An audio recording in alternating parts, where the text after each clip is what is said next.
trying to be perfect at everything, okay? I've struggled with this my whole life.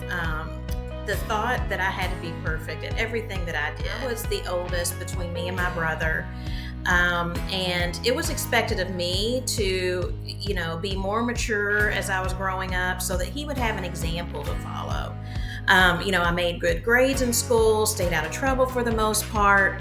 But again, this was something that was expected of me as the older, sister, so that my brother had something somebody to look up to. I also didn't want to disappoint anybody. This is something that was really, ingrained in me growing up, is that I didn't want to disappoint anyone that was, that was thinking I should be, this, I guess, superstar or whatever. But when I got older, this expectation was one that I really put on myself. And believe me, I had very high expectations for myself. I feel like we are our worst critics at times to an extreme.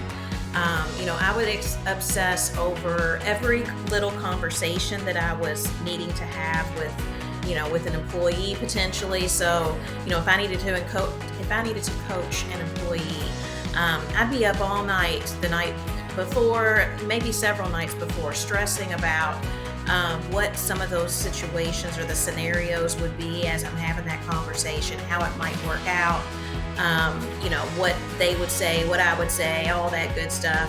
And then if it didn't go as planned, you know what I was doing all night?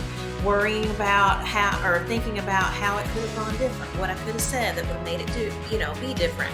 So again, needless to say, this was an obsessive expectation that I had set for myself, that caused a lot of, stress and anxiety over the years. And I'm telling you this because, I know you've heard the slogan, don't sweat the small stuff. Well, that is really true. You shouldn't stress out over, all of these things that really are just not going to matter, in the long run. So it's really just not worth it to worry about all the day-to-day things that happen right now. You can't be perfect at everything. You don't have to know everything, or accept every favor that someone asks of you to do. And it's also not important that everybody likes you. That was a hard one to swallow for me. It's impossible to please everyone, and I feel like the sooner you understand this fact, the better off you're going to be in the long run. Don't get me wrong. Of course you want to perform well. You want to be liked by, the majority of the people that you're, around. You obviously want to get that promotion because you've stood out over the rest of everybody else. And you can still do that without all the stress and anxiety. It's taken me a long time to get to the point that I'm at right now, where I'm comfortable and confident in what I do, how I do it, and whether I care about how I'm perceived by others. Okay. You have to pick your battles within yourself. Really identify what is worth the stress. Now, when I'm in certain situations where I feel the stress coming on, because it does still come on, I ask myself a couple of questions to try to calm myself and really put into perspective the situation. Okay. So, number one, will this matter in 6 months? And if it's not going to matter in 6 months, then is it really worth stressing out about over, where it could cause more issues with the project or with your team or even your personal health? I can tell you there's been a lot of times where I was just so stressed out, I was wearing myself down and not getting sleep, that causes a lot of health issues. So, it's not really worth it if this is not going to matter in the long run. Number two is, what is the opportunity to gain out of this situation? Could it be a positive opportunity? So for example, maybe if you're dealing with an employee conflict, the opportunity there would be a more engaged team after the coaching session, because if you see it, then they see it too. Okay. Remember the saying, one bad apple poisons them all.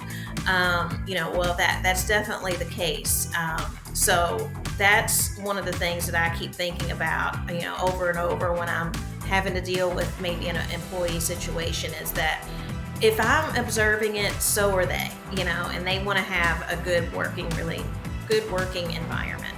And so, number three, how will this impact the end result of the project or the team goals? And so I try to align it with, what we're doing today. How is this going to impact things in the long run? And just really level set myself on the now and what it's going to look like going forward. So, for example, if you're dealing with an issue on a project and that's starting to stress you out, you may get a faster implementation schedule if you solve whatever the situation is up front, and deal with it as quickly as possible. Or if you don't get that, you do have some lessons learned at the end, right? So that you can apply that to your next project. So just thinking about it more from a positive angle. And then for the team goals or anything involving team activity that you might have to deal with, I feel like, and I have experienced, that your team is going to respect you more as a leader if you handle those difficult conversations up front. Individuals, for the most part, they don't want to rat each other out. So when a leader is observant, and you take initiative to resolve things, it makes a huge impact on morale for your team. And so I say all of these things because what I've learned over my years of stressing out is that it's not worth it to stress out trying to be perfect. No one is perfect, and it's an impossible goal to meet because it's just not attainable. So just be yourself. Things usually have a way of working